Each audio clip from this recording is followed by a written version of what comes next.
Hello friends, welcome back to my channel. यदि आप है बिहार बोर्ड कक्षा 9 के स्टूडेंट तो मैं आप लोगों के लिए सेकेंड टर्मिनल एग्ज़ाम का सोशल साइंस का पेपर लेकर के आ चुका हूं। तो आज हम लोग इस वीडियो में सोशल साइंस के जो क्वेश्चन पूछे जाने वाले हैं उन पर बात करने वाले हैं, और साथ ही कितने क्वेश्चन पूछे जाएंगे उस पर भी हम लोग बात करेंगे। तो आप लोग को बता देते हैं कि total number of objective questions रहेंगे 48, जिसमें से आपको मात्र 40 क्वेश्चंस का आंसर करना है। सब्जेक्टिव की बात किया जाए तो टोटल आपका नंबर ऑफ़ सब्जेक्टिव रहेंगे 26, जिसमें से 22 रहेगा 2 नंबर वाला, जिसमें से आपको 15 का आंसर करना है, और बाकी जो बच गया 4, वो 4 में से आपको 4 का 4 आंसर करना है। तो चलिए हम लोग बढ़ेंगे इस वीडियो में आगे की तरफ और देखेंगे कौन कौन से प्रश्न हैं।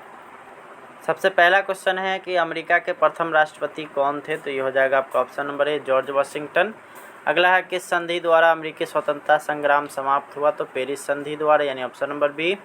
आगे की ओर हम लोग चलेंगे तो फ्रांस की क्रांति किस ईस्वी में शुरू हुई थी? तो 1789 ईस्वी में।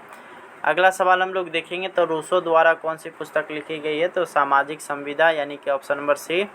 आगे की ओर हम लोग बढ़ेंगे तो यहाँ पे लिखा हुआ है प्रतिनिधित्व नहीं तो कर नहीं का नारा किसने दिया था? तो ये दिया था जेम्स ओटिस ने, जो कि आप लोग के ऑप्शन में नहीं है, इसलिए इसका ऑप्शन नंबर डी हो जाएगा। अगला हम लोग देखेंगे तो अगला सवाल है यहाँ पे सप्तवर्षीय युद्ध यानी 1756 से लेकर के 1763 किन दो देशों के बीच लड़ा गया था? तो इंग्लैंड और फ्रांस के बीच, यानी ऑप्शन नंबर सी। अगला है शक्ति पृथक्करण सिद्धांत किसने दिया था? तो मॉन्टेस्क्यू ने, यानी ऑप्शन नंबर डी। अगला सवाल हम लोग देखेंगे तो यहाँ पे है किस प्रसिद्ध शासक ने कहा कि मैं ही राज्य हूँ? ये कहा था लुई XIV, यानी ऑप्शन नंबर ए। अगला सवाल हम लोग देखेंगे तो बिस्मार्क का संबंध किस देश से है? तो ये हो जाएगा आपका ऑप्शन नंबर सी, जर्मनी से। अगला सवाल हम लोग देखेंगे तो यहाँ पे आ रहा है किस अमेरिकी बंदरगाह पर जापान द्वारा हमला किया गया था? तो ये हो जाएगा आपका option number A, Pearl Harbor. अगला सवाल हम लोग देखेंगे तो हिटलर की आत्मकथा का नाम क्या है? तो मीन कैफ। अगला सवाल हम लोग देखेंगे तो अगला सवाल यहाँ पे आता है टैले कर क्या था? तो ये एक तरह से धार्मिक कर था, यानी ऑप्शन नंबर बी। अगला सवाल हम लोग देखेंगे तो निम्नलिखित में से कौन उत्पादन का साधन नहीं है? तो ये हो जाएगा उत्पादन का साधन। अगर बात किया जाए तो ये उपभोग जो होता है वो उत्पादन का साधन नहीं है। अगला हम लोग देखेंगे तो भौतिक पूंजी का गुण कौन सा है? तो भौतिक पूंजी का गुण निष्क्रिय भी होता है, मूर्त भी होता है, ह्रास भी हो सकता है, यानी कि इनमें से सभी।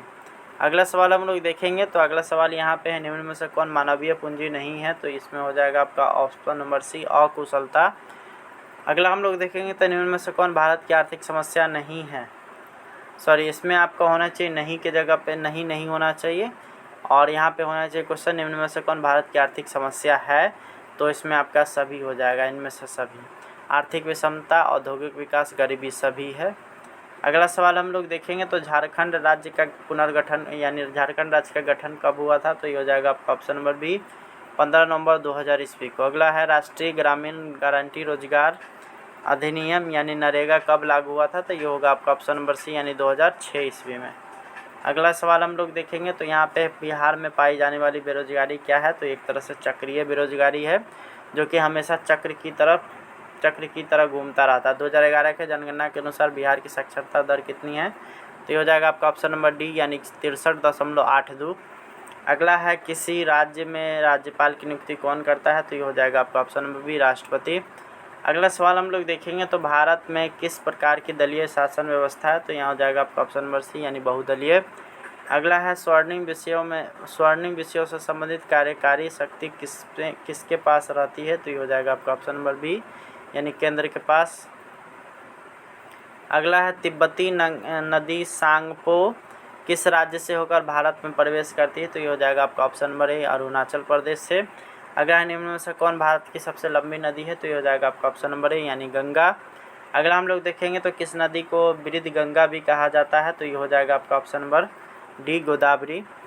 अगला सवाल हम लोग देखेंगे तो अगला सवाल आता है यहाँ पे भूटान की राजधानी कहाँ? तो ये हो जाएगा आपका ऑप्शन नंबर सी, थिम्पू। अगला हम लोग देखेंगे तो भारत में किस राज्य की तटरेखा सबसे लंबी है? तो ये हो जाएगा आपका ऑप्शन नंबर डी, गुजरात की। ठीक है, इस तरह से यह वीडियो यहीं पे समाप्त होता है। आपको ये वीडियो कैसा लगा हमारे कमेंट बॉक्स में बताएं। और ये ओरिजिनल पेपर नहीं है, मैं आप लोग को क्लियर कर देना चाहता हूँ। यह जो पेपर है एक तरह से प्रैक्टिस सेट है, और आप लोग को ओरिजिनल पेपर एग्ज़ाम से पहले मिल जाएगा। Thanks for watching, bye bye.